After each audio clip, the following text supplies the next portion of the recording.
the processes where the majority of the companies needed to adapt was auditing.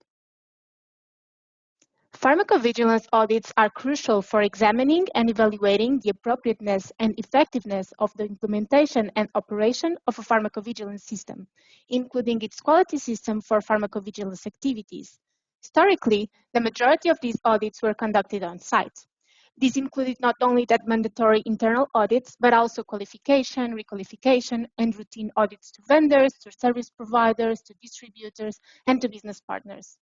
But due to COVID-19 restrictions, some companies placed audits in second plan, deprioritizing this activity in detriment of others while activating their business continuity plans. Nonetheless, implementing remote audits would have prevented this situation and allowed the auditing process to continue as it was before the pandemic. But with the pandemic, audit plans needed to be readjusted and the audits shifted almost fully to virtual or to remote audits. But thanks to the setup of our internal processes, we already had extensive experience with remote auditing even prior COVID-19 pandemic situation. This fact made it very easy for us to accommodate to the new worldwide travel restrictions, and the transition to purely remote auditing, both conducting and performing, was very smooth. Considering that there is already a substantial theoretical background available for this topic, we focused our presentation on our personal experience both prior and during COVID-19 situation. But before digging deeper into audit planning and preparation and our tips to conduct or host successfully an audit, we would like to discuss the advantages and the challenges we are facing now in remote audits. With this being said, we would like to understand our audience opinion, so we have a question prepared for you. Simon, could you please launch our first poll question?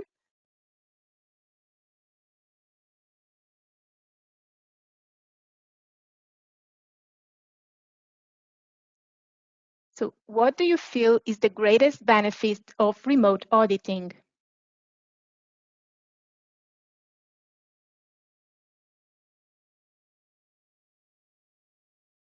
We will give you a few minutes to answer the poll question.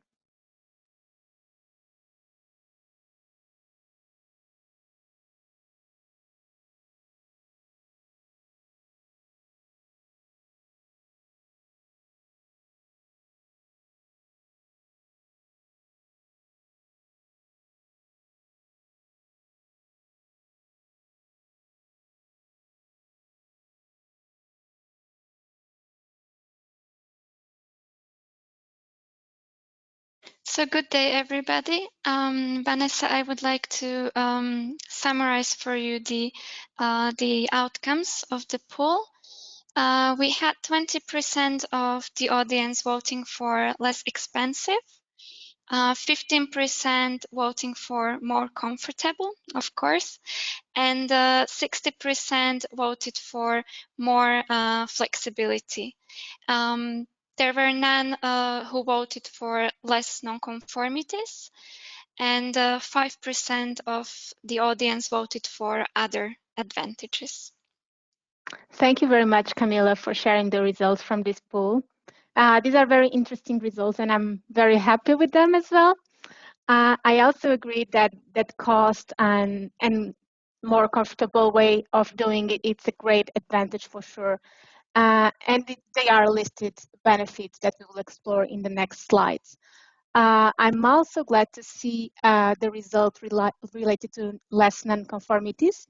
I have seen in previous polls for other types of remote audits, for example, for medical devices or even manufacturing and distribution audits, this answer with high volume of replies.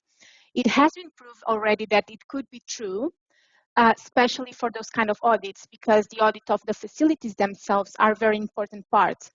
But we have also seen that in terms of documentation findings are higher because the attention to detail increases and we tend to request more documents. But for pharmacovigilance remote audits, I'm really glad to see that no one mentioned this as a benefit, and I definitely agree with that as well. For the persons who replied others, in case none of them is presented in the next slides, I would like to invite you as well to share your experience in our questions and answers chats. So now we can go and speak about advantages and challenges of remote audits. And we have selected 6 advantages and 4 challenges to discuss today. So the first one we would like to present is the efficiency improved. And this covers in one hand the cost savings with traveling and with accommodation, and in the other hand, the less time we spend with traveling. Consequently, remote audits tend to be better for the work-life balance for the auditors due to the less need to travel. Secondly, while we highlighted the less logistic insight burden in terms of document printouts, visitor passes that needs to be created, security arrangements, coffee breaks, and other alone time. Another advantage is the flexibility regarding audit schedule, not only to accommodate audit in the first place, but also to agree on changes of dates and time schedule in case it is needed. For on-site audits, rescheduling an audit when the flight is already booked can be complicated and also costly. Flexibility in the audit agenda is also a plus.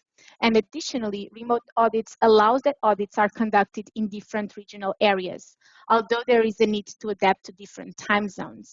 And this is also connected to the fourth advantage that we would like to present, which is wider reach to different regional areas. Teams from different geographical locations can be involved in the same audit without the need to travel, which in turn encourages learning and provides more training opportunities as auditing trainees have easier access to the audits without the additional costs to company and can sit in for the whole audit process. On the other hand, trainees from the auditee side, either quality assurance junior personnel or other technical PV responsible personnel, can gain more confidence and experience on how to behave and how to successfully host an audit. Other advantages are also related to reduced paperwork during an audit and better usage of electronic systems. On the other hand, in terms of challenges, I would say that the most obvious one is the missing body language and language barriers and overall personal interactions, as we are having in this webinar. But this can be for sure minimized, and we will discuss a bit further in our top tip slides. The next challenge we have chosen relates to longer audit preparation. In general, documents are provided for review both prior and during the audit, and this is the same process as it was and as it is for on-site audits. However, as per my personal experience, the length of document request is becoming higher and higher. Some of the documents that we are currently requesting in advance would generally be reviewed during the audit itself, and therefore more time is needed to prepare for the audit as more documents are available to review in advance. The third challenge we highlight is related to technology. Although we listed that the better usage of electronic systems is in fact an advantage, on the other hand, the full reliance on technology means that any troubles in the internet connection, such as having a stable video connection or bandwidth issues, could prevent us to finish or even conduct the planned remote audit.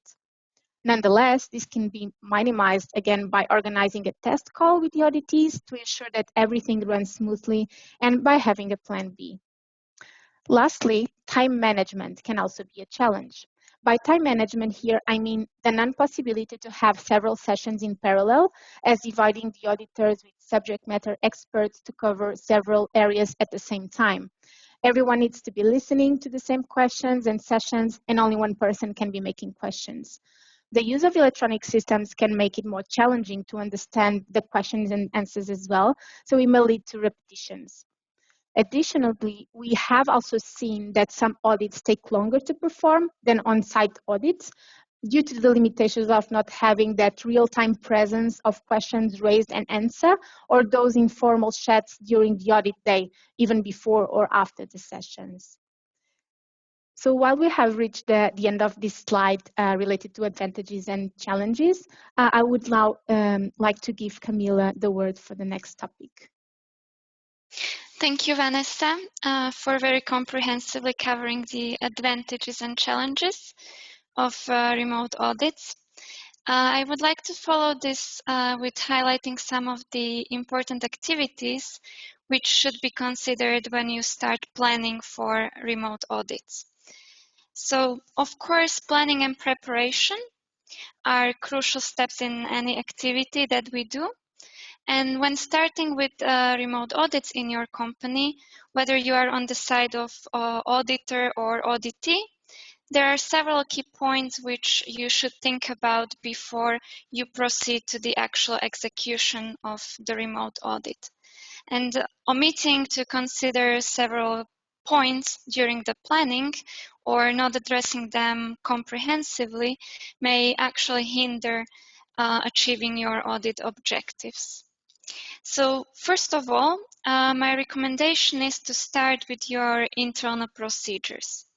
So any activity that we do, we should always look into GVP and identify if our processes are compliant.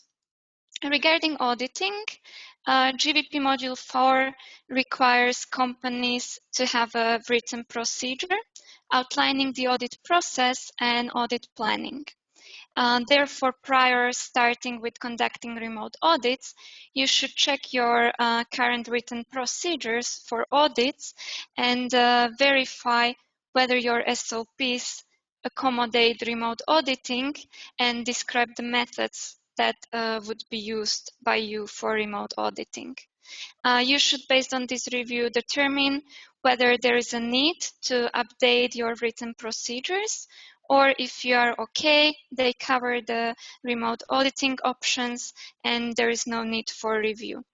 In some cases, of course, you can consider a temporary planned deviation as per your internal processes. Additionally to this, as auditees, it is essential that we review also our internal policies and IT security restrictions as well, because we need to ensure that information can be shared with the auditors, either via sharing online the screen during the audit call, or if we are allowed to upload the documents for review into electronic repository, and that there are no IT restrictions to do so. So we kind of need to ensure that auditors will be able to access and see the documents provided. Second point concerns updates of your annual audit program. It needs to be assessed whether all foreseen audits as per your current audit program can be actually conducted remotely, or whether changes to your annual audit program will be needed. So consider, for example, if you have any partners or affiliates which are predominantly paper-based and have paper-based documentation systems. And for example, in those cases, remote audit could be a very complicated solution. Of course, it is necessary that we stay compliant and that we ensure that all parts of our PV system are audited regardless of the pandemic restrictions. But basically, any changes that you do shall follow a proper risk assessment, of course, and any rationale to changes should be properly documented in your system. And any changes that will happen should be communicated also in a timely manner to auditee in order to facilitate the preparation activities and time for the auditee to accommodate for the audit and for the changes that you may have. After finalizing the written procedures and checking if everything is okay and implementing changes to the annual audit program as needed, the actual operational planning and audit preparation will commence. At this stage, there are several key activities which should be considered by any of us and which will help us with smooth execution of the remote audits. The list which we decided to provide here is, of course, not at all exhaustive, but it is based on our previous experience, and it can be taken as a recommendation, and we consider those as a very practical advices. So starting with the preparation of the audit, first thing to do is to agree on technologies which will be used for both document sharing and the audit call. And the sooner this is agreed, between the auditor and the auditee, the more time both parties have for testing and accommodating to the technologies. So definitely choose a tool which is reliable, which is secure, and which is also available to all parties. So there might be special considerations taken with regard to some countries' geographical restrictions. So from a personal experience, for example, when choosing Box Cloud solution for sharing documents during the audit, if one of the parties is located in China, there might be special settings to be arranged for Box so that the party can access it. And knowing this sufficient time upfront and organizing accordingly, this will help you to mitigate and prevent potential complications during the audit. So basically, timely agreement on technologies is vital to the whole audit process. After the tool for the audit call is agreed, coordinate the participants and book the calendar, preferably long time in advance, to ensure availability of all staff who will need to participate on the audit. From my experience, it was observed as a better option to create a single meeting for the whole audit day instead of creating separate meetings in the calendar for each session. This prevents participants to connecting to a wrong session and slowing down the audit process. Additionally, it also mitigates situations where one session is longer or shorter than expected, and people end up waiting on a different line. Another activity which will smoothen the audit process is preparation of the working space. So when working from home, be aware of external noise, such as, for example, planned building reconstructions or packages deliveries or kids playing in the working room in the background. So this should be anticipated and adjusted accordingly. If you are allowed to go to the office by the local government, test which option will work best for you. So there are several options that we have some experience with.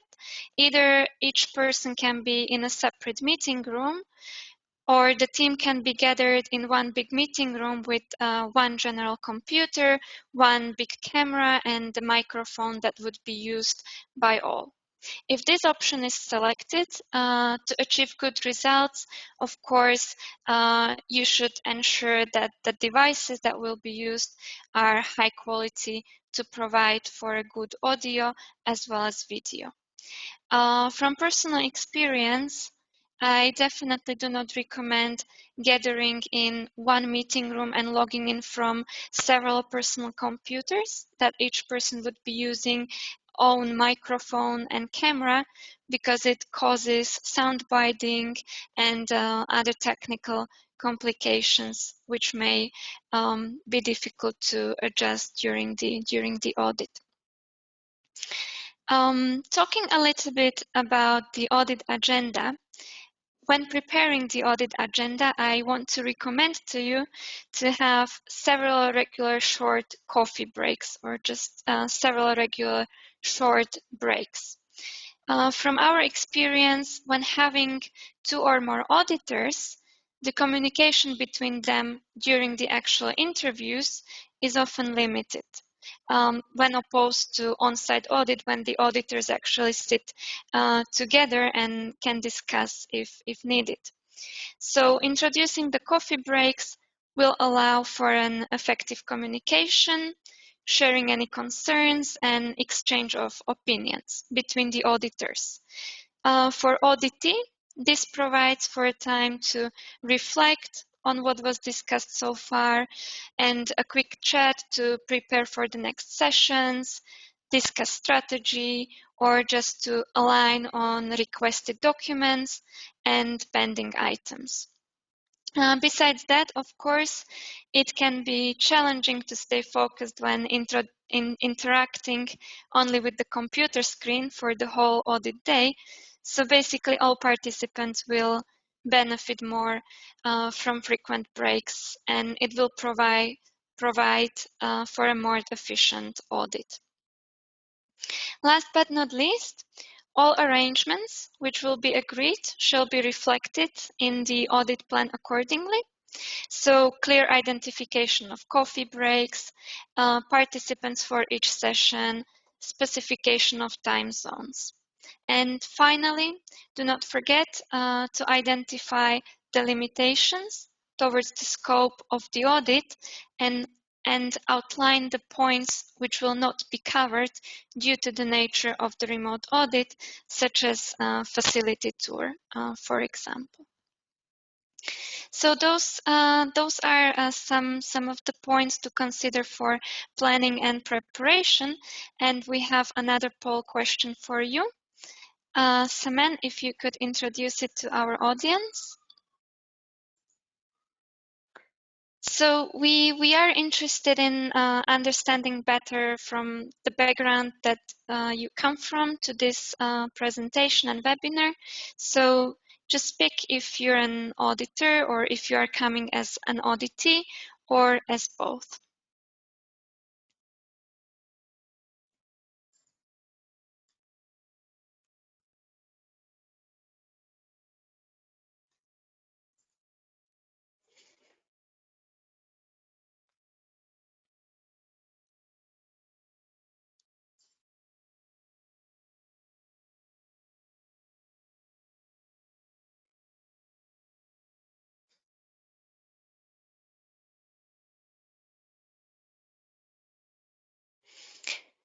Thank you for participating in the poll question. So we have 20% of people coming as an auditor, 42% coming from the background or purposes from side of auditee, and 38% who are coming from both backgrounds. So this is very good to hear, because the background is more or less divided to auditors and auditees the same. So it's very good to see that both parties actually want to strengthen and see what can be done to smooth the process for pharmacovigilance remote audits. So in order to support you with this, we prepared 5 tips from our perspective for auditors. And then I will also provide you 5 tips from our side how to successfully host remote audits. So I would like to give the word to Vanessa to introduce her tips. Thank you very much, Kamila. So I will focus now on the 5 top tips for auditors. And the first tip that proved to be very useful for us as auditors is to have a project management plan and the project manager. So we discussed previously that time management can be a challenge. Having a PNP and the PM working with the auditor will allow the auditors to be less burdened with the increase of the audit preparation, like scheduling the preparation meetings, connectivity testing, and those kind of interactions that needs to occur before the audit. And will also allow the auditor to agree in advance with the auditee, the audit conduction, and milestones for the audit, such as timelines for audit report, audit response, CAPA preparation, and so on. And the second tip is the setup of a kickoff meeting with the auditee and logging in 10 to 15 minutes earlier on the first audit day. This will allow you as an auditor to agree the audit conduction in advance, as well as to test connectivity and the IT systems to be used during the audit. As Kamila mentioned during the audit preparation, it is very important to ensure that both auditors and auditees are familiar with the system to be used. And logging in 10 to 15 minutes earlier in the first day is to make sure that everything runs properly on the audit. In order to mitigate the disadvantage of missing the body language, cameras should be turned on as much as possible. camera also allows more engagement with the auditees, and it helps to personalize the audits. It promotes the better understanding of the auditor requirements by seeing the face expressions. So we can see if a question is not clear to the auditee or if it needs to be readdressed differently. Additionally, auditors should prepare the document request as early as possible to allow for a second document request. If the auditor is able to review the first set of documents up front and with time, the auditor can easily evaluate any missing documents or additional documents required to be reviewed. This will help the audit to finish on time and to be more on target. And lastly, prepare to have a plan B. I mentioned this plan B while discussing potential issues with technology. The auditor shall have as a backup another IT system that can be used in case of the first one fails, or phone line available in case any of the auditors or auditees loses the internet connection during the audit or have any other IT issues that cannot be solved promptly. Another option to be considered is doing part of the session via document-based audit. If you have this plan B prepared, you will be able to proceed with the audit even if any of those situations happened. And now I pass the word to you again, Kamila. Thank you, Vanessa. So based on my previous experience with hosting remote audits, I find it very useful when we, as the auditees, took the initiative and proposed our solutions for documents sharing and, of course, audit call as well. So this has two main benefits for you. It minimizes the stress for your personnel, who is then operating in a well-known environment, and it gives them confidence and people can focus on questions from the auditor and not on unfamiliar technical aspects of the tools. The second benefit of this is the fact that you will need less time for the audit preparation and installation of new tools. Second tip, and this cannot be stressed enough, is to test everything prior to the audit. Besides testing the tools and internet connectivity on your site, you should focus on agreeing how video options will be used by your team and ensure proper visibility so the auditors can see your face properly and see the expressions. Next, agree in advance on muting all participants when somebody else is speaking. So you should also explore possibilities of how to limit background noise or any form of echo and sound binding. And from all this, you will find out how to set it up during the testing call. And even though these are very basics, you would be surprised how often these problems occur during the remote audits. Overall, when you have these technicalities solved, it ensures you a safe space to focus on better audit results. A third very useful way of working when hosting an audit is to arrange an alternative communication channel, something of a backroom for the internal audit team. This will allow for discussions among the auditees and the interviewees outside of the official audit call. We really find it very useful when interviewees seek confirmation or advice from quality lead host, or when an immediate support or advice from another team member is required. So they can discuss very freely on the alternative communication channel. The best solution for this is setting up a separate quiet group chat where you can constantly communicate and address any internal concerns during the audit. Another important tip from my experience is to be vigilant when sharing documents in live mode through screen sharing option, and making sure that your team is aware that they should be vigilant. When sharing, for example, a web browser or the whole screen, inform all participants to hide any confidential data from the panel and from bookmarks. It is always best when only a specific window with requested document is shared, not a full desktop. And definitely train your personnel accordingly to be vigilant for this. Preparing for this when sharing any information will eliminate any possible data breaches and will improve the efficiency of information sharing during the audit.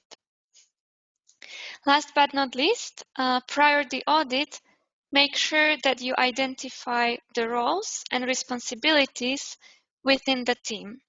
So some of them from our experience are a room keeper to invite attendees to the call when needed and keep track of time for audit sessions. Assign a person responsible for documents review, documents sharing, their preparation, and the best is if you can anticipate the requests before they actually come. Agree also on scribe role with notes that would be accessible online for the whole team. So then people can easily follow the progress of the audit, but be aware that during the opening meeting, you should introduce this role to the auditors so they are aware that there is a scribe role involved. And of course, quality role throughout the whole audit process is essential. So quality coordination is essential in finding the balance between too few and too many people present on the actual session for specific topics. Quality is coordinating and organizing the interviewees, introducing them to the auditors so that auditor knows who to address for which specific topic. Basically, overall, a quality lead host should ensure that the whole audit process is smooth and that audit objectives are met.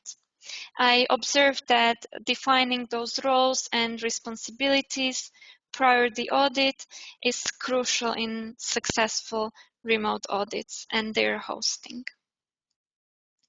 So those are tips from myself and Vanessa, and we would like to stop our presentation here. So I will give time Vanessa to stop sharing. And we would like to open the floor to your questions and open for discussion. So in case you have any questions, address them in the chat and we will do our best to cover them. We will be collecting them, and meanwhile, I will start the discussion with some of my questions that I have for Vanessa. So Vanessa, we started talking at the beginning of the presentation about the changes that were brought by the COVID-19 situation and the change towards remote auditing. So could you tell us from your personal experience, what did you observe in the already planned audits when the governments introduced the COVID-19 restrictions? Thank you very much, Kamila, for your question. Well, I think that besides the shock of the emerging health situation that we are living in terms of audits, we had already several audits from different clients and marketing authorization holders announced for the year. And when the travel restrictions and the lockdown were introduced in most of the countries, we received several requests for rescheduling those audits, and we also received cancellations. It was clear that the companies needed to adjust their audit plans, and it took them some time until they accommodated to the new situation. From the perspective of our audit planning, as mentioned during the presentation, luckily there were no changes required since we were already conducting audits remotely, and this process was already covered in our procedures, so no changes were needed on that regards. And a question now to you, Kamila. What do you think that after the pandemic passes, audits will shift again to on-site? Thank you, Vanessa, for the question. I don't think so. Definitely not fully. As you mentioned during the presentation, I believe that the advantages that these audits bring outweigh the cons, and the challenges can be definitely mitigated.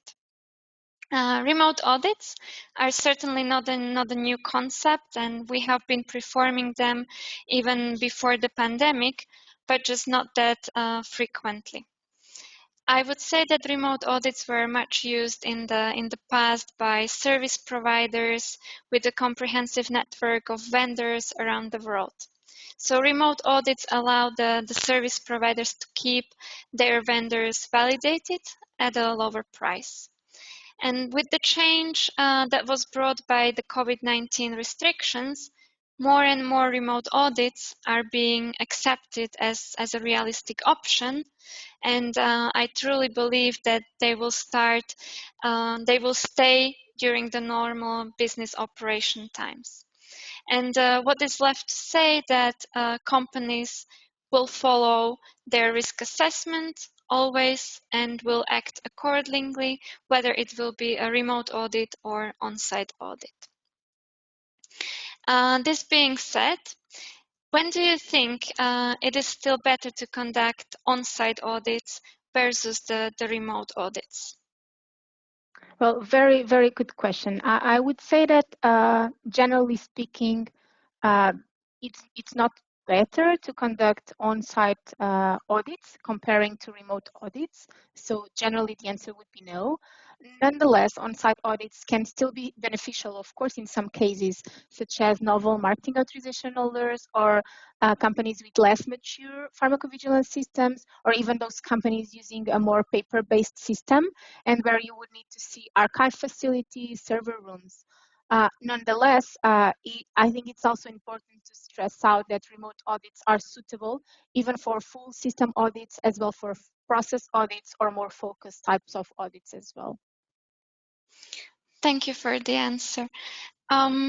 If you give me a moment, I can see that we have some questions in the chat.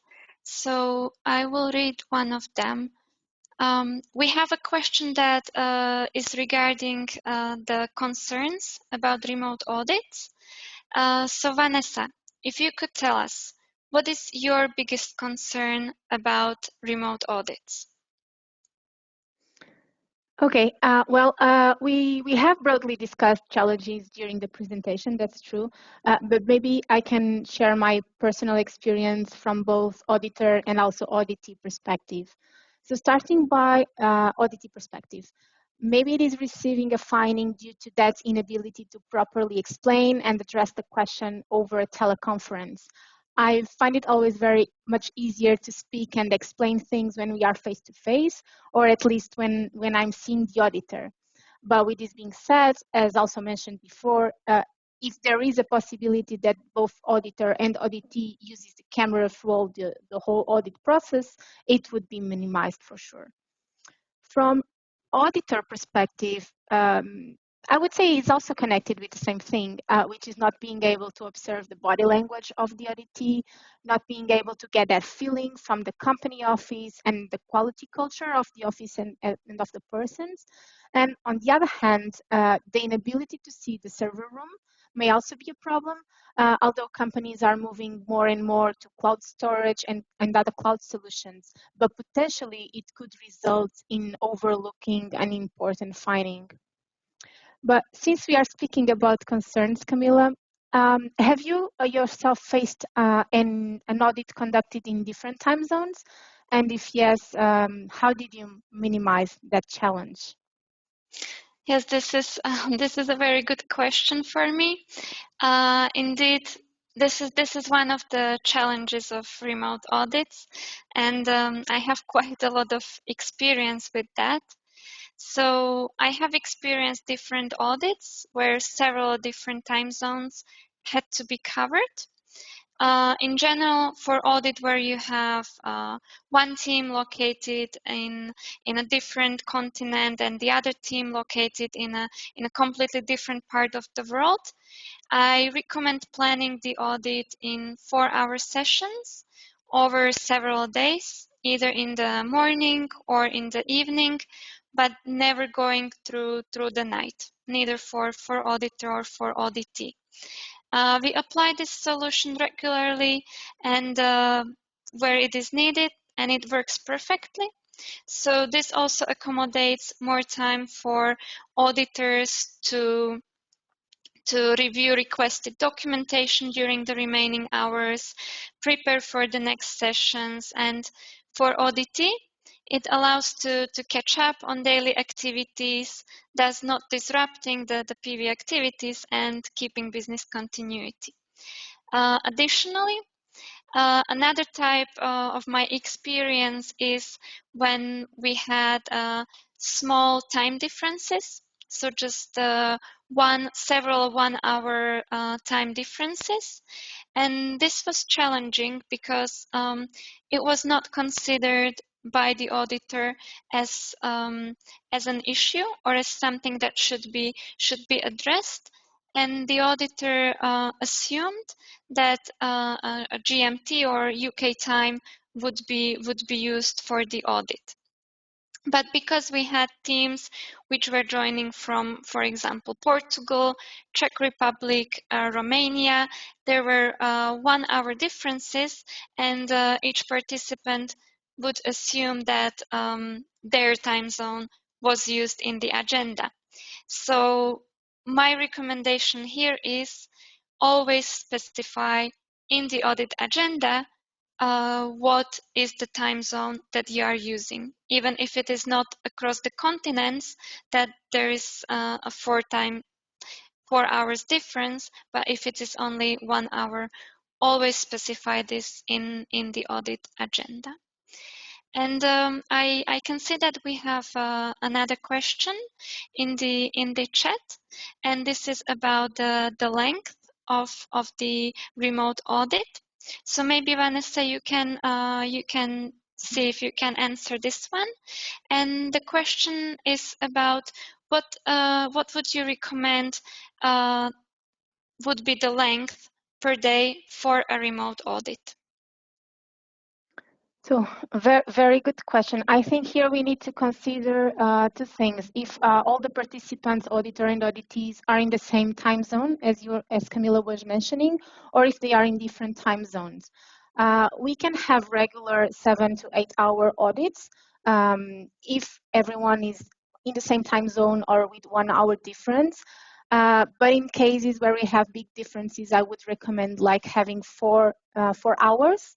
It proved to be very useful because both the auditors and auditees can catch up during the rest of the 4 hours that they have during the morning or during the afternoon. They can prepare for the next sessions, or even they can discuss like post-audit comments when we have more auditors, and the same to auditees to prepare for the next day. But we can have like 8 hours in one day. That would be the usual thing that we would do on-site audit. So it is also a possibility, yes.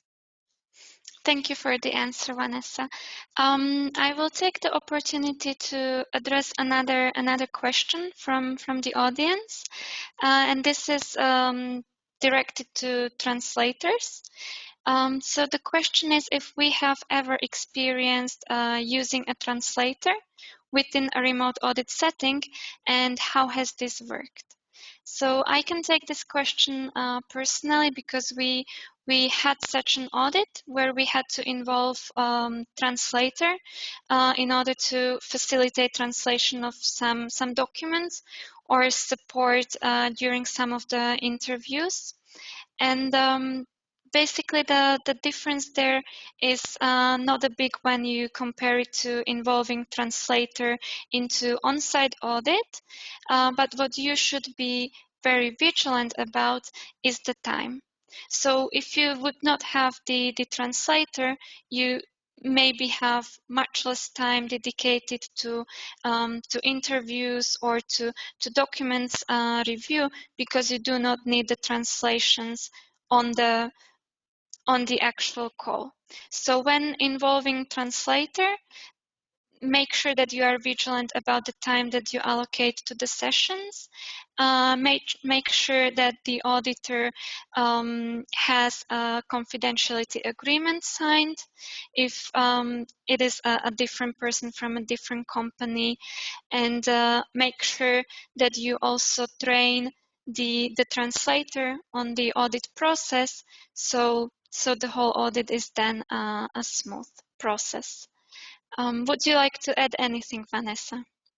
No, just to thank you for sharing your experience, because I haven't participated in an audit before with the translator, so it was very useful for me, your answer as well.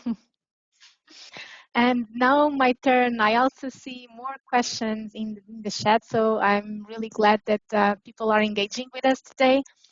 So to you, Kamila, have you encountered issues during a remote audit that auditee would be reluctant to share documents online during the audit due to confidentiality reasons? This is a good question.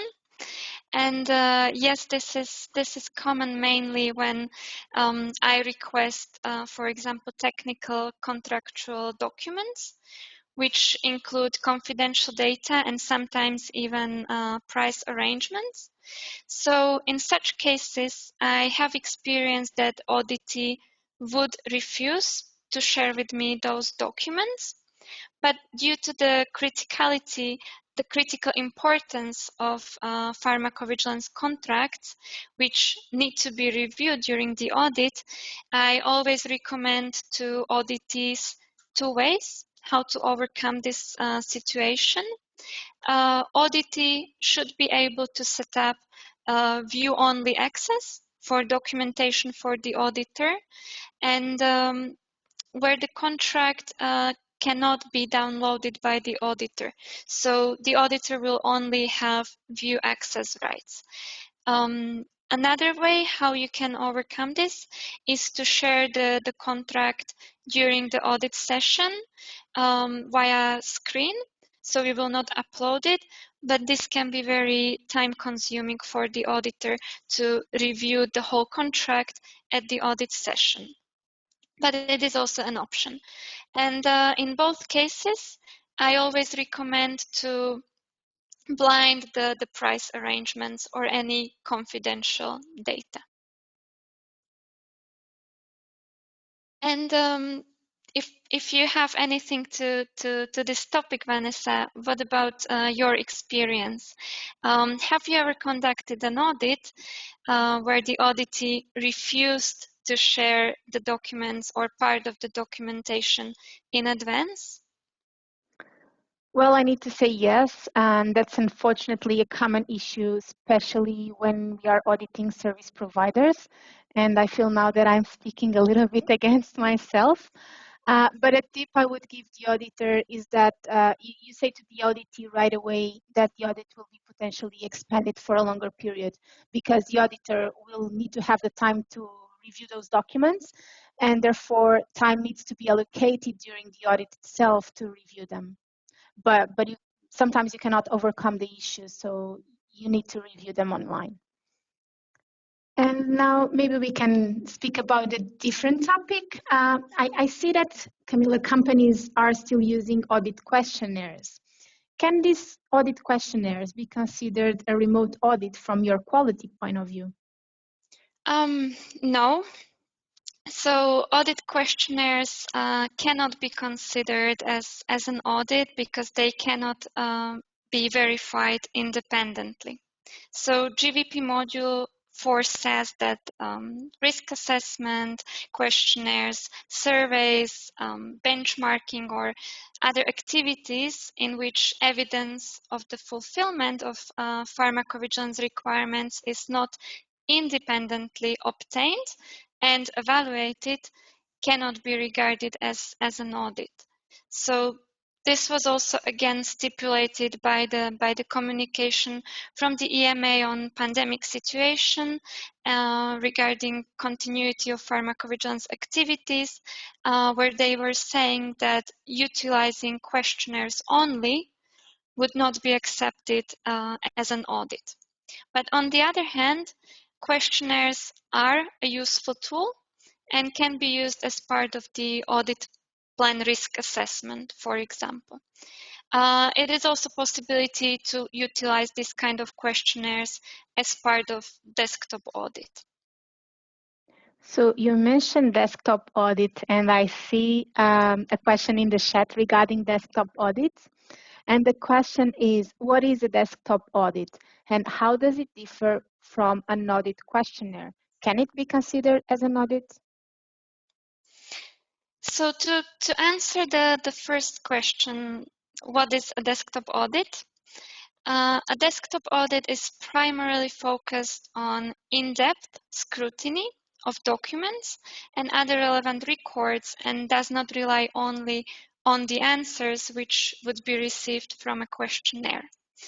As mentioned, questionnaire can be used as an additional tool, but not alone. So during desktop audit, additionally to the reviewed documents and objective evidence, an ad hoc interview can be always scheduled with specific targeted questions in order to clarify outstanding concerns from the auditor. So desktop audit is heavily focused on independent review of documentation and records. And to answer the second question, if I remember correctly, and this was whether the desktop audit can be considered as an audit. So the answer here from me would be yes, because it allows for an objective review of evidence. However, this type of audit is usually targeted to a specific risk area where full interviews are not needed to achieve the audit objective. And from my experience, it is not recommended to be used for full PV system audits. Thank you very much for your extensive explanation, Kamila. No problem. I will review if we have any additional questions from the audience. And there is a question which is not specifically on remote audits, but it concerns remote inspections. So Vanessa, if you could maybe share with us if you have any experience. The question is asking if you have participated in a remote inspection during the last year as a QPPV or deputy QPPV. Good question. So maybe yes and no at the same time. And explaining that I have participated in an inspection last year, a few months only after the pandemic started, but when the travel restrictions were being slowly lifted, the majority of the personnel, including myself, we were connected online because I was in Portugal and the inspection was being conducted in Czech Republic. However, the inspectors came to the office themselves, and in the office we had some key people to conduct and lead the audit from the office side. On the other hand, I know that some authorities are indeed conducting the inspections 100% remotely. And in these cases, the feedback that I have from other colleagues is that document request has been much longer, and that the audit days, in the audit days, the interviews are much more focused rather than reviewing documents on site, as it was happening before with some on-site inspections as well. Do you have any different experience, Kamila? I don't have any other experience with remote inspections, so unfortunately I cannot share my my personal experience here. So thank you, Vanessa, for covering this this question. I think that we have a few more minutes left. So if anybody in the audience has any additional questions, we will be happy to answer them. So we will give you a few seconds to think if you have anything else that you would like to ask us. And if not, I think I can speak also for Vanessa that it was a pleasure today to discuss remote audits. And we really hope that this will help both auditors and auditees to have a smooth remote audit process in place and also smoothly host and perform remote audits in the future. If you want to add anything, Vanessa. Thank you very much, Kamila, and thank you all for participating today. It was our pleasure to share our experience with you, and we wish you a lovely afternoon, morning, or day, wherever you are logging in from. Thank you very much. All right. Thank you very much, ladies, for this productive discussion. I've seen, really good comments on our chat box as well. We'll be sharing them with you later the webinar. But thank you very much for attending, joining us in this interactive discussion.